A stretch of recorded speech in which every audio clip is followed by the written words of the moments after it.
Magkakat kami ng release. Yan. Ito yung iniwan namin ng nakaraan linggo. Release na natira at kakatingin ngayon. Yan. Dito na nga lang ako nakakayusi. Yun ang grupo namin mga kadrok. So, activity for today ay magkakat ng release. Yan. Malabo ang camera natin.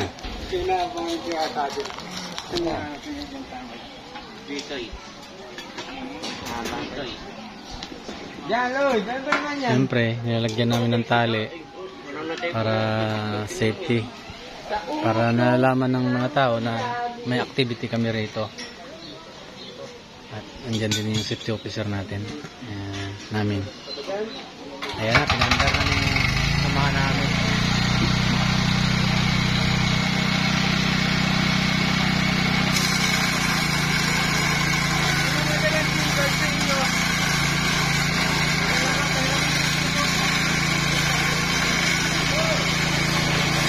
Nakatigat yan.